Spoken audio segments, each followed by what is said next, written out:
Are you tired of dying in build fights? Maybe you're just tired of just dying in general. These tips right here are gonna help you nail down your build fighting game and more so your in-game sense, so you guys know practical builds that you can use in real games. My name is Ken Beans, and I promise you're gonna wanna watch this whole video if you're looking how to improve in your build fights. To kick this off, I'm gonna introduce you guys to a new training platform called novos.gg. This is a place where you can create training schedules and practice in a professional way. All you have to do is sign up, enter your epic name, and Novos will calculate your skill score for you. Once you do that, you select the skills you really want to work on and choose your schedule. What's really cool is that it creates a personalized training plan adjusted to your needs. Right here is going to be your training plan that you can regenerate every single week, and it shows you specific drills in here that you're going to click on to walk you through exactly how each drill is going to be practiced. In this training plan, there's routines for editing, building, aiming, game sense, breaks, and more as well. And as you can see, guys, when you click on this routine, everything is broken down step by step to walk you through the process. All you have to do is follow it, and then once you're done, just press mark is complete. If you want to add a routine, you just click on this button and you can see all these routines from all the different types of creators in here. Since this is your schedule, you can mark things as done, and Novos will track your progress for you. Novos tells you exactly what to do, how to do it, and for how long. If you're trying to get better, this is an amazing route to take.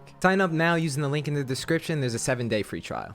Without further ado, let's hop into the video. I'm gonna rapid fire off these tips as fast as possible without overextending my point, so you guys can get into a game yourself and practice these tips in game. The best way to support me and my channel is use my supporter creator code, as I'm on the road to 500 supporters this month. Don't forget, if you send me proof using my code on Twitter or Instagram, I'll put you guys in the end screen just like this video. Let's hop into these tips. This is a simple one. Everyone mentions this, but yet not a lot of people seem to be doing it. If you don't know, you need to be the one to put pressure on the other person's box, because if you're the one inside the box and you let someone attack your wall and try and replace it, more than likely you're going to be at a disadvantage. What you want to do is spray a little bit of your ammo each time they try and get a wall replaced, just to put pressure on them so they have their map out while they're inside their own box. Don't blatantly spray at someone's wall unless you're exploiting in, but just tap fire their walls to make them nervous. It puts pressure on them when they're inside their own box and makes them nervous so they might screw up. You want to be on the offensive and not the defensive. Next tip, you need to get used to doing high walls in your build fights. Not just any high walls, but these specific high walls. A good example of this is Booga, and as you can see right here, throwing up a wall and a stair helps you extend your piece control game further ahead of you, so that way if they get caught underneath their stair, it's literally a GG. Constantly doing high wall tactics like these is going to help secure the high ground faster, which is going to make you kill them faster. I'm telling you, if you don't practice this is something you need to work on. Whenever you come out of a 1x1, especially when someone's really close to you, let's say out of a double edit, you need to start practicing this move that I mentioned in my previous videos as well. Come out of a box and instantly place 2 walls above you, and then it blocks the other person from shooting you at a weird, awkward angle. It helps you get height in a very smooth manner, so you don't have to build too much, and it won't make you choke any edits. It's so simple, and so many pros do. Always predict where the enemy might go by placing your piece control there. If you know you have extra mats, it makes so much sense to overbuild just a little bit, so that way when they come out of their box, you already have that cone and walls around them, and it's just easy piece control. People don't realize by you not doing this, you might be putting yourself in a position for them to come out protectively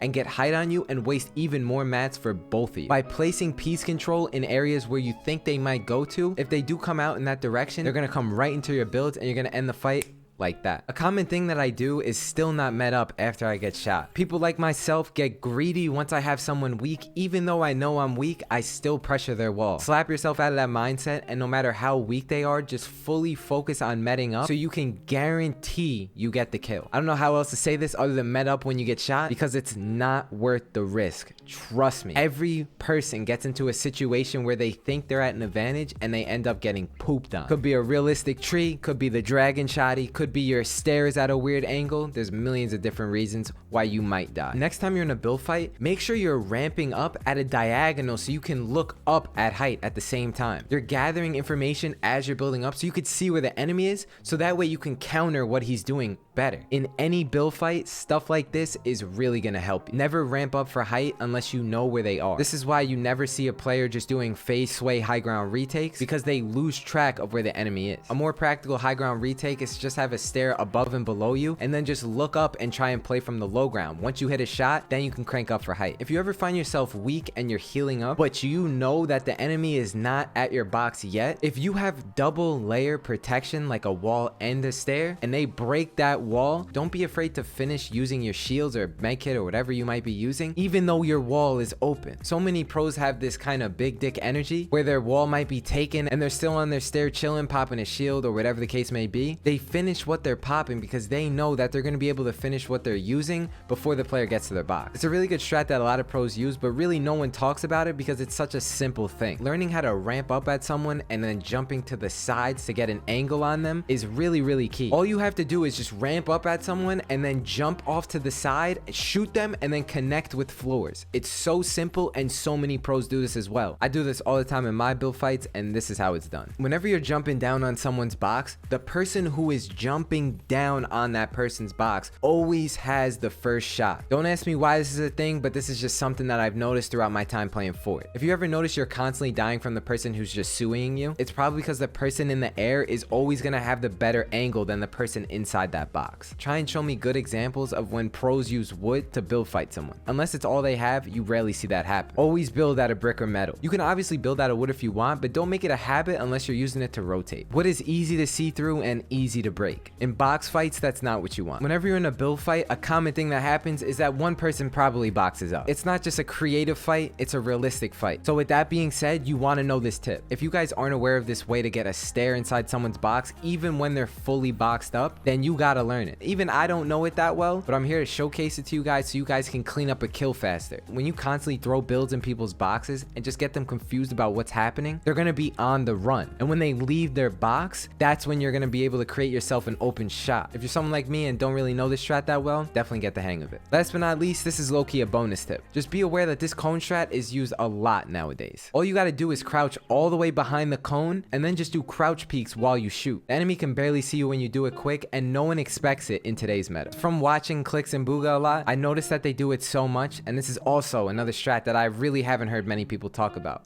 So I'm in creative now, and I'm going to show you guys exactly how Booga does that exploit that I was talking about earlier in the vid. I'm going to build out of wood right here so you guys can see the stair go through the box. When I was watching Booga stream, he said to just place a cone here so you don't spam it on top of your head. Take out your stair, and then you can just kind of look down and crouch spam, and you can kind of just wiggle it in there. It takes a little bit of practice, but as you can see, I got it right there. I'm not the best at it, and I literally just learned this strat like today, but with some practice, I'm sure you guys will be able to get used to it and do it as much as Booga does. It's all about looking in the right direction and holding your stair in the right spot. Do this whenever someone's running away and they don't have anything inside their box, and you're going to be able to just catch them off guard and get a free kill. If you liked the video, make sure you actually like the video. Don't forget to hit the sub button and turn on notifications for the one time. Shout out to everyone on the screen using code ChemBeans. I appreciate you guys. Once again, y'all some real ones. If you have any further questions, don't forget to come through on my Twitch channel. Don't forget to use my code as we're on the road to 500 supporters. And I'll talk to you guys in the next video. Hope you guys have a wonderful rest of your day and good night. I'll talk to you guys in the next one. Deuces. Peace.